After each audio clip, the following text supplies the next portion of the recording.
Assalamualaikum warahmatullahi wabarakatuh. Bersama dengan saya Ustaz Mi di dalam segala yang mudah, di dalam PDPC bersama Ustaz Mi, insya-Allah. Amin ya rabbal alamin.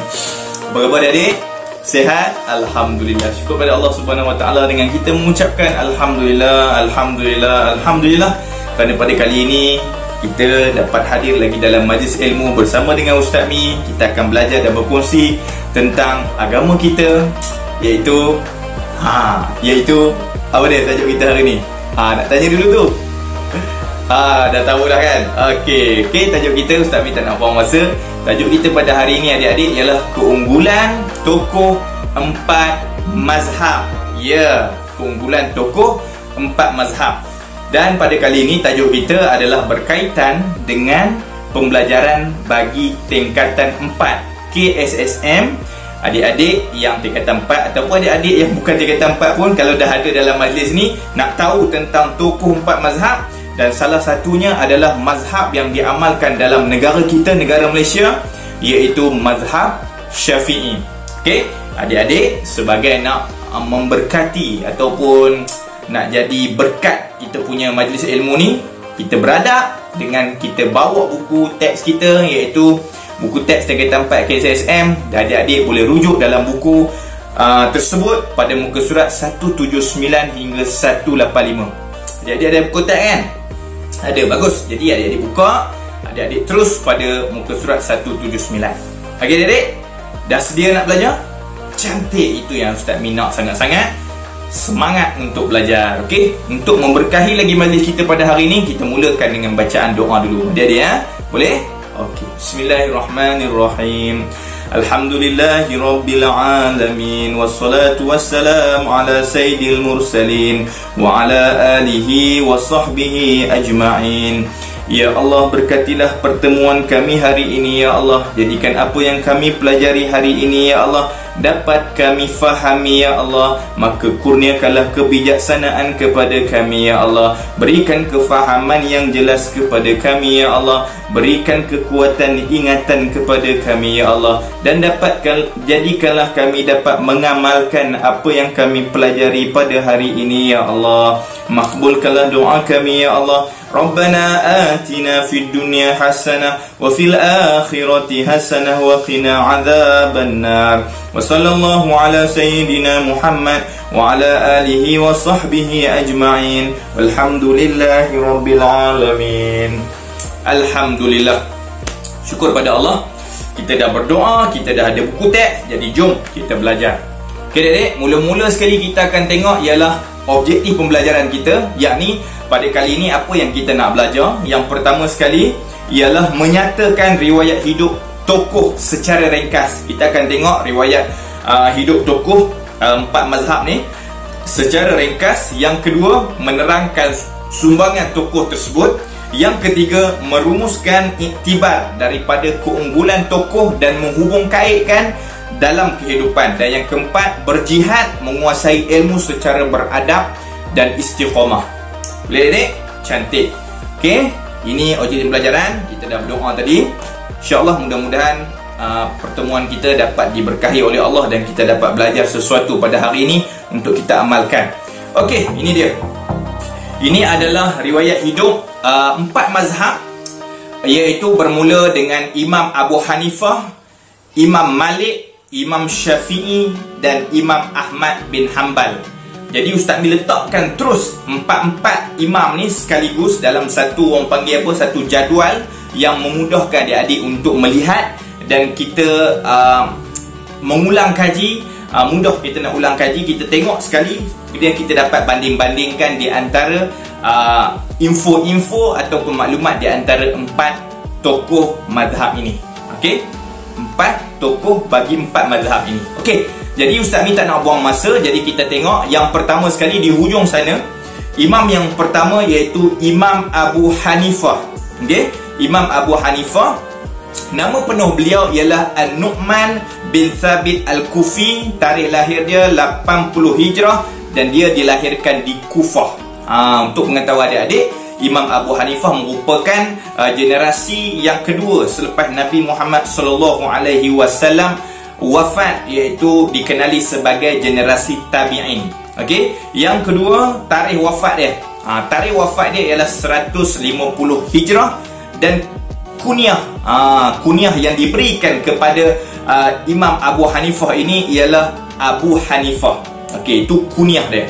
Jadi yang seterusnya, kepribadian. Apakah kepribadian? Maksudnya apa yang sifat pribadi beliau? Yang pertama, sangat memuliakan ilmu pengetahuan. Itu yang pertama. Yang kedua, kuat beribadat, seperti sentiasa melakukan qiyamul lail, yakni bangun malam, berpuasa sunat dan selalu khatam Al-Quran. Ni orang hebat, adik-adik. Yang ketiga, seorang yang pemurah dan penyayang. Yang keempat, tidak terpengaruh dengan tawaran pangkat dan kedudukan. Ini dia Imam Abu Hanifah. Tidak terpengaruh dengan tawaran pangkat dan kedudukan. Sebab tu dia tak ambil jawatan-jawatan besar di dalam kerajaan pada ketika itu. Sehingga sanggup dipenjarakan, sanggup diseksa. Janji aku tak dapat jawatan. Ni orang hebat, Imam Abu Hanifah, walaupun dia memang layak. Begitu. Okey, yang seterusnya, antara gurunya yang tersohor. Banyak guru dia, tapi di antara guru yang terkenal bagi Imam Abu Hanifah ialah Hamad bin Abi Sulaiman, Atha bin Yasar, Amru bin Dinar. Ni tiga di antara ramai-ramainya guru Imam Abu Hanifah. Okey, Dek? Jelas? Okey, tengok seterusnya, Imam Malik yang kedua. Imam Malik, nama penuh beliau ialah Malik bin Anas Al-Madani. Beliau dilahirkan di Madinah. Dia boleh tengok di jadual, pada 93 Hijrah. Pada tahun 93 Hijrah. Ni generasi seterusnya, iaitu tabi'in. Okey, 93 Hijrah. Tarikh wafatnya 179 Hijrah. Okey, namanya ialah, ataupun kunyah yang diberikan kepada Imam Malik ini ialah Abu Abdullah. Okey, Abu Abdullah kunyah bagi Imam Malik. Kita tengok sifat peribadi yang ada pada Imam Malik. Yang pertama, mencintai Rasulullah. Buktinya apa? Sehingga tidak sanggup menunggang kuda dalam kota Madinah kerana menghormati jasad Rasulullah yang dimakamkan di sana. Allahu Akbar. Betapa dia terlalu memuliakan Nabi Muhammad SAW, mencintai Nabi sehingga tak sanggup menunggang kuda. Sebaik saja dia masuk ke dalam kota Madinah ataupun dia duduk di dalam Madinah itu. Okey, yang kedua, menghormati, mencintai ilmu dan berpegang teguh pada satu prinsip. Prinsip dia apa? Murid mencari ilmu. Bukan murid mencari ilmu pula. Murid mencari guru. Murid mencari guru, bukan guru mencari murid. Yang ini kita kena perbetulkan. Sebab kalau kita nak pandai, memang kita kena cari guru dan kita berguru. Bukannya guru pergi cari murid. Mana siapa nak belajar dengan aku, cepat, jom kita belajar. Dia cari murid. Yang tu salah konsep.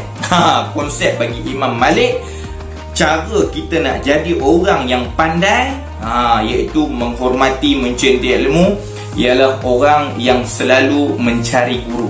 Okey, bukan guru mencari murid. Okey, baik. Seterusnya, memuliakan majlis pengajian hadis Nabi Muhammad SAW, hadis Rasulullah SAW, dengan memakai pakaian bersih dan wangi-wangian. Dan yang terakhir, sanggup berkorban harta demi menuntut ilmu. Dia sanggup berkorban apa saja, janji dia dapat menuntut ilmu. Dan di antara gurunya yang tersohor ialah Nafi' Al-Madani, Muhammad bin Shihab Az-Zuhri, Yahya bin Sa'id Al-Ansari. Ini di antara banyak guru dia, tapi di antaranya inilah tiga orang ni. Okey, tiada dia. Ini Imam Malik. Jadi kita tengok sumbangan ni, baru riwayat hidup dia dan sifat peribadi dia. Okey, kita tengok seterusnya, Imam Syafi'i. Ni imam kita.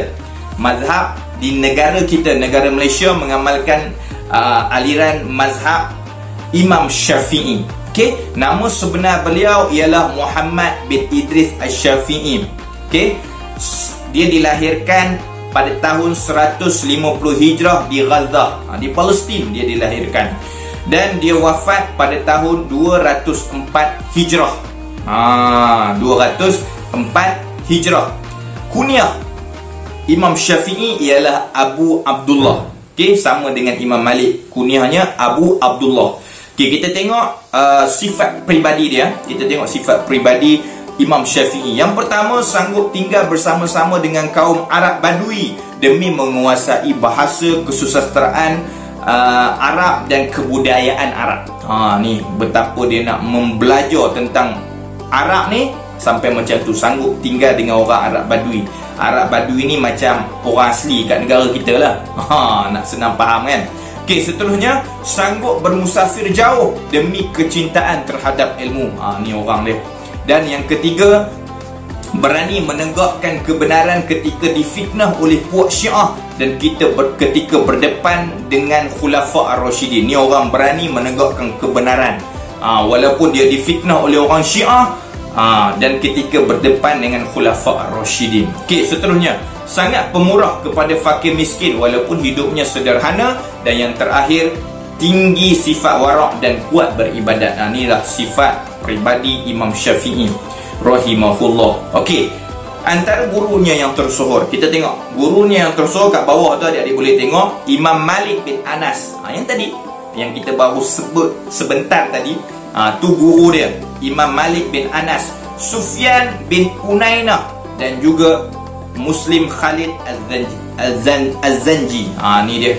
Ini merupakan di antara banyak-banyak guru yang Imam Syafi'i berguru. Dan yang terakhir, Imam Ahmad bin Hanbal. Jadi boleh tengok di atas ni, Imam Ahmad bin Hanbal. Nama sebenar beliau ialah Ahmad bin Muhammad bin Hanbal. Lahir pada tahun 164 Hijrah di kota Baghdad. Okey, kota Baghdad, bandar lah tu. Dan dia wafat, Imam Ahmad ni, pada 241 Hijrah. Kunyahnya ialah Abu Abdullah. Kita tengok sifat peribadi beliau. Sentiasa menuntut ilmu walaupun telah mendapat gelaran imam yang masyhur. Dia ni walaupun dapat gelaran imam masyhur, orang terkenal, orang yang pakar. Okey, orang yang pakar. Orang panggil pakar dalam bab agama, bab hadis, bab fiqh, orang hebat. Walaupun bergelar dengan gelaran imam tetapi masih juga berguru. Okey, menuntut ilmu lagi. Yang kedua, memiliki sifat pemaaf yang sangat tinggi. Yang ketiga, banyak membaca dan menghafaz Quran sejak berusia 9 tahun. Yang keempat, kuat beribadat nawafil. Nawafil ni solat-solat sunat, termasuklah solat-solat malam yang dipanggil qiyamul lail. Yang terakhir, sanggup dipenjarakan kerana mempertahankan akidah. Nanti kita tengok apa yang dia pertahankan sampai sanggup diseksa, sampai masuk ke dalam penjara dan diseksa, dicambuk berkali-kali begitu. Seterusnya, kita tengok antara guru yang tersohor. Antara guru yang tersohor Imam Ahmad bin Hanbal ialah Imam Asy-Syafi'i. Imam Syafi'i yang tadi baru kita sebut tadi, pengasas kepada mazhab Syafi'i. Kemudian itu guru dia, guru kepada Imam Ahmad bin Hanbal. Kemudian yang kedua, Abu Yusuf Al-Qadi Hamad bin Khalid. Ni di antara guru yang tersohor dalam banyak-banyak guru. Jadi adik-adik, inilah jadual yang mudah adik-adik nak tengok. Dan inilah dia tokoh 4 mazhab bagi tajuk kita pada kali ini. Mereka lah yang mengasaskan mazhab Hanafi bagi Imam Abu Hanifah, mazhab Maliki bagi Imam Malik, mazhab Syafi'i negara kita Malaysia, Imam Syafi'i yang mengasaskan mazhab Syafi'i, dan yang terakhir mazhab Hambali iaitu Imam Ahmad bin Hanbal. Dia yang mengasaskan mazhab ini. Okey, faham adik? Cantik, jelas? Jadi kita akan terus kepada maklumat seterusnya, iaitu tokoh-tokoh mazhab. Inilah dia, orang panggil tokoh-tokoh mazhab, anak murid kepada mazhab-mazhab yang kita bincangkan tadi. Tokoh-tokoh mazhab inilah yang menyebabkan makin tersebarnya aliran-aliran 4 mazhab tadi. Okey, di antara tokoh-tokoh mazhab bagi mazhab-mazhab yang kita bincangkan ini, yang pertama sekali kita tengok tokoh bagi mazhab Hanafi dulu. Mazhab Hanafi, antara tokoh-tokoh mazhabnya ialah Abu Hasan Al-Karhi, Alauddin Al-Kasani, Ibnu Abidin, Muhammad Az-Zarqashi, dan juga Jamaluddin Az-Zailai. Ni dia tokoh dia. Dan seterusnya bagi mazhab Maliki, tokoh-tokohnya Ibnu Rushd, kemudian Al-Imam Qurtubi, Abu Bakar Ibnu Arabi, Ibnu Abdul Bar, Syekh Dusuki. Ni dia tokoh-tokoh mazhab yang dengan ketokohan mereka ini lagi tersebar mazhab-mazhab mereka di seluruh dunia. Okey, kemudian kita tengok tokoh mazhab bagi mazhab kita, mazhab Syafi'i. Siapa dia? Yang pertama Abu Ma'ali Al-Juwaini, yang kedua Abu Hamid Al-Ghazali yang terkenal sebagai Imam Ghazali, yang ketiga Abu Isa Asy-Syairazi, yang keempat Yahya bin Syarfun Nawawi, yang kelima Ibnu Hajar Al-Haythami. Okey, itu bagi mazhab Syafi'i. Dan yang terakhir tokoh bagi mazhab Hambali, Ibnu Qudamah Al-Maqdisi, yang pertama terkenal ni. Yang kedua Abdul Halim Ibnu Taimiyah, terkenal. Yang ketiga Ibnu Qayyim Al-Jauziyah, terkenal. Al-Qadi Abu Ya'la Al-Farra. Yang kelima Abu Bakar Ghulam Al-Hilal. Ini di antara tokoh-tokoh mazhab. Banyak lagi tokoh-tokoh yang kerana mereka, ketokohan mereka inilah yang menyebabkan lagi mazhab ini berkembang dengan lebih meluas ke serata dunia. Baik, kita tengok seterusnya kesungguhan dalam menuntut ilmu. Yang ni yang kita nak ambil iktibar. Mungkin ada soalan nanti, soalan kebat kan, mungkin dia bagi kenyataan macam ni, macam mana kita nak ambil iktibar. Tu di antara bentuk-bentuk soalan yang boleh diberikan. Okey, kita tengok. Yang pertama, kesungguhan dalam menuntut ilmu. Kita mulakan dengan Imam Hanafi dulu, Imam Abu Hanifah. Okey, bagi mazhab Hanafi, dia mendalami ilmu fiqh kerana berpendapat ilmu fiqh memerlukan kemahiran dan pertimbangan akal yang mendalam dalam menguasai sesuatu hukum dengan baik. Ni bagi Imam Abu Hanifah, dia sangat berminat dengan ilmu fiqh sehingga dia mendalami sungguh-sungguh. Itu yang kita kena contohi. Yang kedua, Imam Malik. Imam Malik kita tengok sanggup berpanas terik dan menahan kesejukan demi menuntut ilmu kerana berpegang kepada prinsip. Apa prinsip Imam Malik yang boleh kita ambil? Seseorang itu tidak akan sampai kepada apa-apa yang dihajati daripada ilmunya sehingga dia benar-benar sanggup berkorban dalam apa jua keadaan. Allahu Akbar. Maknanya apa adik-adik? Kalau adik-adik nak menguasai suatu ilmu, kita tak boleh berpisah dengan pengorbanan. Maka kena berkorban, barulah kita dapat ilmu tu dengan baik. Berkah keperitan tu dia akan menjadikan ilmu yang kita dapat tu lebih mantap, lebih, orang kata apa, lebih berkualiti sebagaimana yang Imam Malik sebut ini. Okey, faham adik? Cantik. Okey, seterusnya Imam Syafi'i. Imam Syafi'i sanggup bermusafir jauh, berguru dengan ramai tokoh ilmuwan yang terkemuka sehingga ke Madinah, Baghdad dan Mesir dalam masa yang lama semata-mata kerana kecintaan terhadap ilmu. Allahu Akbar. Sanggup adik-adik. Sebab tu orang kalau dapat berkorban, sebab kata Imam Malik tadi, berkorban, seorang itu tidak akan sampai kepada apa-apa yang dihajati daripada ilmunya. Jangan haraplah kamu dapat ilmu tu, apa yang kamu nak daripada ilmu yang kamu nak pelajari tu, sehingga engkau benar-benar berkorban dalam apa juga keadaan. Sanggup tempuh apa saja, barulah kita dapat ilmu yang benar-benar. Faham adik? Macam itulah Imam Syafi'i, dia sanggup bermusafir jauh daripada tempat tinggalnya semata-mata untuk mendapatkan ilmu, dan dia dapat ilmu-ilmu itu akhirnya. Itu dia panggil kemanisan. Kemanisan. Allahu Akbar. Seterusnya Imam Ahmad. Beliau sanggup dipukul dan diseksa dalam penjara semasa pemerintahan Khalifah Al-Ma'mun kerana bertegas dan berpegang teguh mempertahankan pendiriannya tentang Al-Quran bukan makhluk. Ini yang kita cakap tadi. Kenapa sampai Imam Ahmad bin Hanbal ni dimasukkan dalam penjara? Kerana dia mempertahankan akidah. Apa yang dia pertahankan? Al-Quran bukan makhluk. Al-Quran bukan makhluk. Siapa pun tak boleh ubah. Jadi dia pertahankan akidah dia sampai sanggup dia dipenjarakan, dia diseksa. Inilah di antara kesungguhan para ulama-ulama kita daripada 4 mazhab ini. Tokoh 4 mazhab yang sangat tegar dalam menuntut ilmu, yang sangat bersungguh-sungguh dalam menuntut ilmu dan mempertahankan ilmu yang mereka pelajari. Orang panggil amanah dengan ilmu. Apa yang mereka belajar, mereka pertahankan benar-benar. Allahu Akbar. Pak adik-adik, cantik, alhamdulillah. Jadi kita akan terus lagi adik-adik pada part yang best. Apa dia? Sumbangan tokoh 4 mazhab. Ustaz Min buat dalam bentuk jadual juga, memudahkan adik-adik untuk melihat dan membanding-bandingkan di antara sumbangan tokoh bagi 4 mazhab ini. Dah sedia adik-adik? Sekarang kita tengok sumbangan bagi 4 tokoh, 4 tokoh bagi 4 mazhab ini. Okey, jadi kita akan tengok satu persatu. Ustaz Mi letakkan di hujung sekali ialah Imam Abu Hanifah.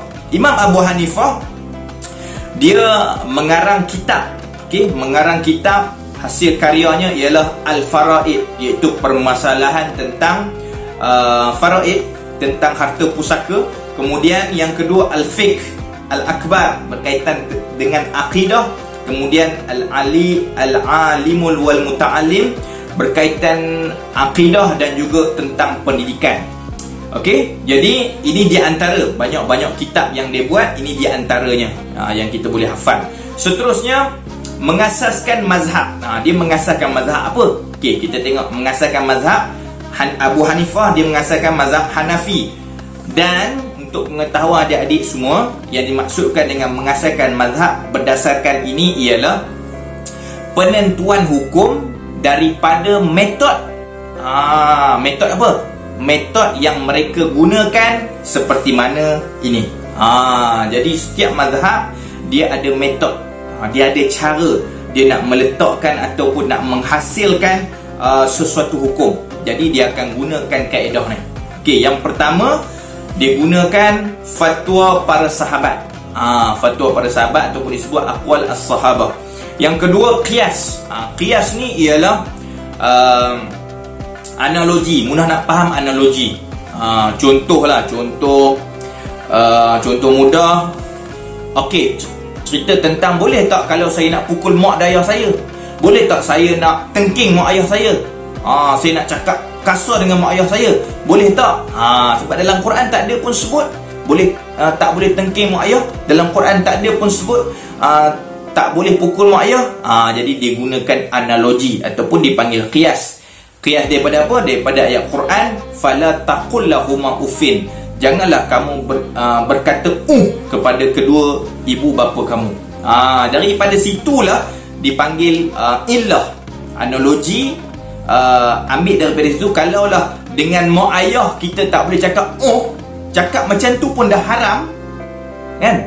Ini kan pula apa yang tadi, hukum tadi memukul mak ayah, lagilah teruk, lagilah haram, kan? Menengking mak ayah, cakap pun tak boleh, haram hukum dia. Ini kan pula kalau kamu menengking mak ayah kamu, kamu cakap kasar dengan mak ayah kamu, kamu pukul mak ayah kamu.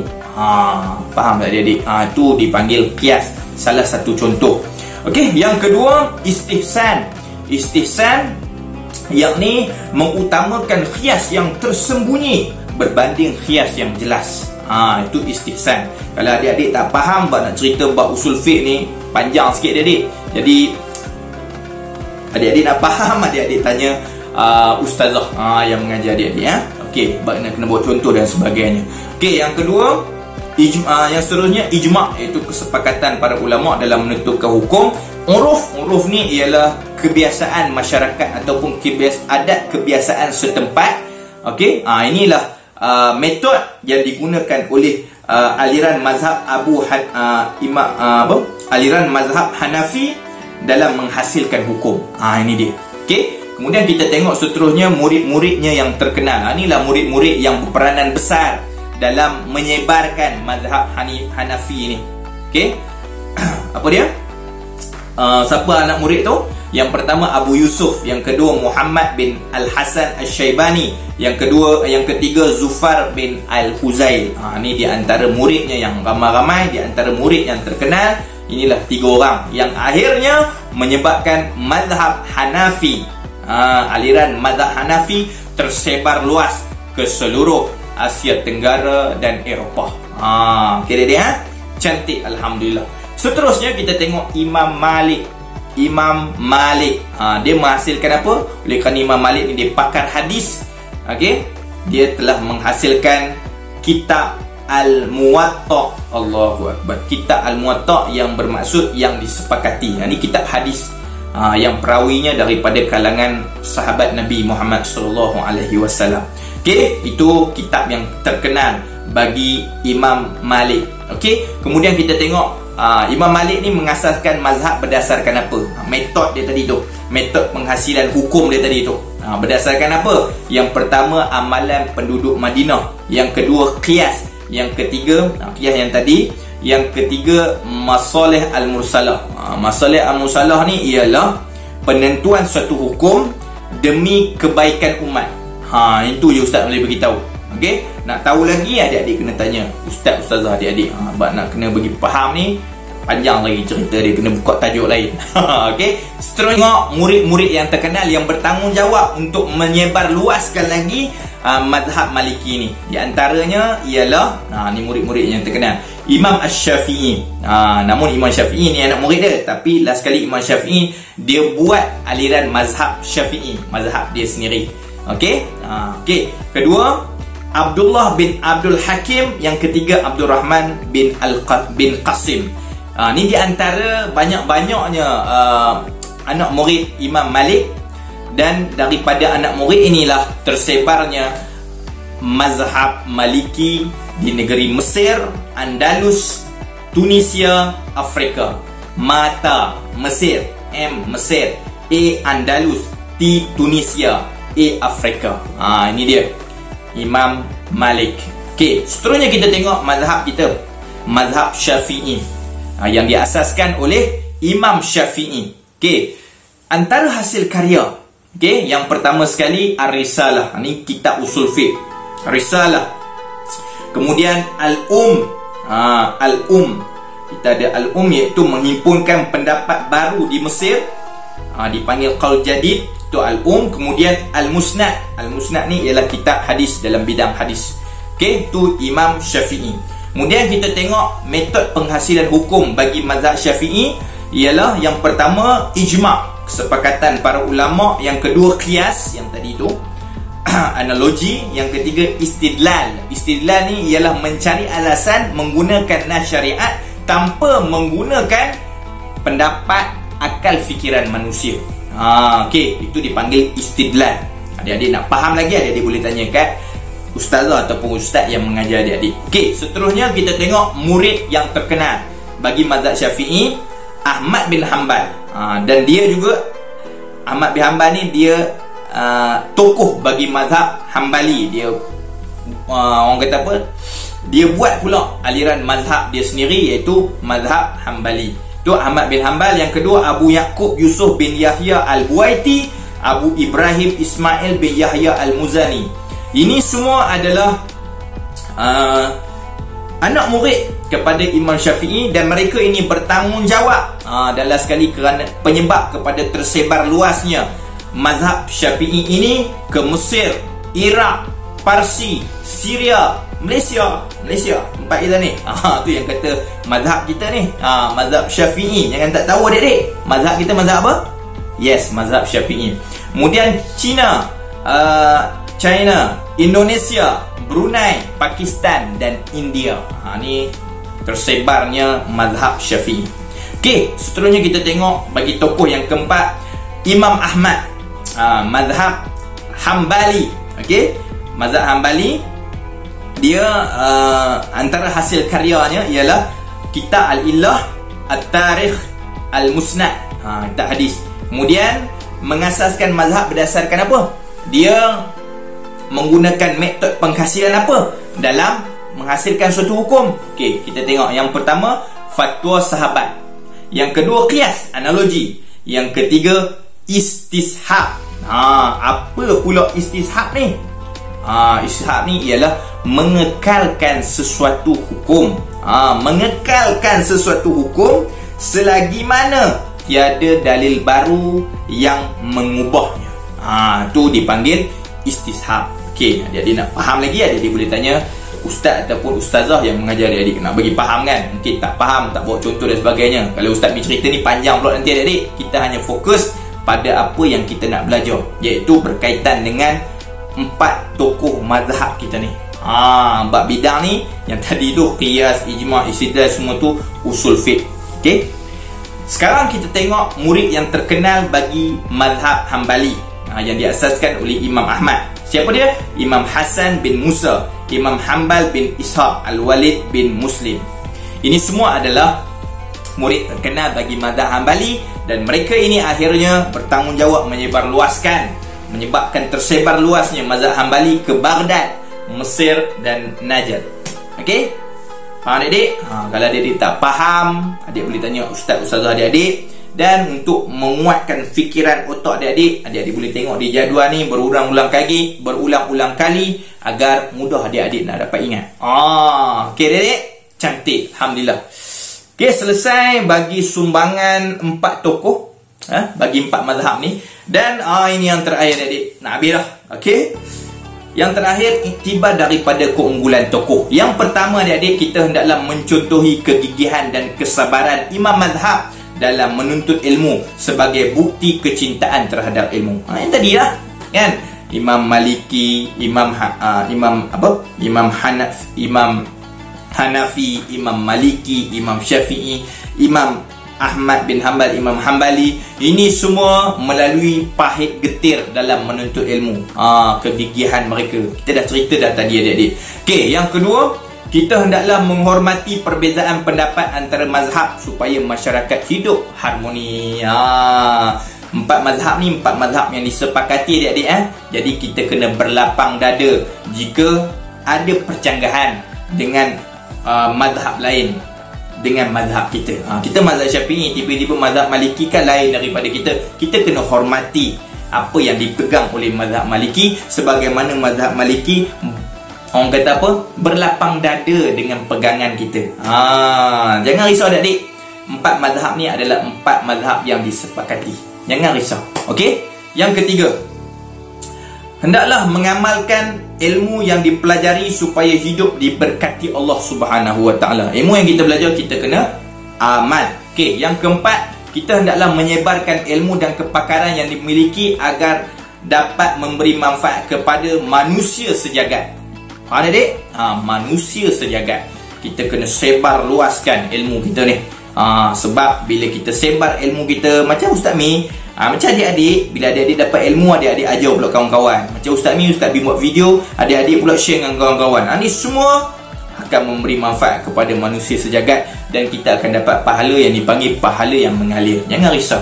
Yang kelima, kita hendaklah berwaspada dalam meneliti sumber-sumber ilmu agar tidak terpesong daripada syariat Islam. Ini penting. Sebab tu kena berguru. Bila kita berguru, barulah kita tahu yang ni betul, yang ni tak betul, yang ni salah, yang ni tak betul. Kita tahu sebab kita ada guru, kita ada sandaran kita. Guru kita ajar kita, ini salah. Faham adik-adik? Faham. Cantik. Alhamdulillah. Jadi inilah saja adik-adik pertemuan kita pada kali ini. Mudah-mudahan bermanfaat. Jangan lupa jawab 25 soalan kuis yang Ustaz Mi letakkan di bahagian deskripsi untuk adik-adik jawab. Dan tekan link, jawab semua soalan tu adik-adik. Adik-adik boleh ulang-ulang jawab supaya last sekali adik-adik dapat menguasai tajuk kita ni. Dan yang terakhir, jangan lupa subscribe adik-adik. Mudah-mudahan dapat menyokong apa yang Ustaz Mi lakukan, apa yang Ustaz Mi usahakan. Dan jangan lupa share agar pahala ini juga mengalir kepada adik-adik. Dia tak mengalir pada Ustaz Mi je. Adik-adik share, adik-adik juga dapat pahala yang mengalir. Allahu Akbar. Mudahkan nak dapat pahala. Jadi jangan lupa share adik-adik, supaya sebagaimana yang Ustaz Mi cerita tadi di bahagian iktibar tadi apa, supaya bila disebar luaskan, kita akan dapat menyebarkan kebaikan kepada manusia sejagat. Okey adik-adik, tahniah semua. Sehingga sekarang bersama dengan Ustaz Mi. Jumpa lagi. Assalamualaikum. Jazakumullah khairan.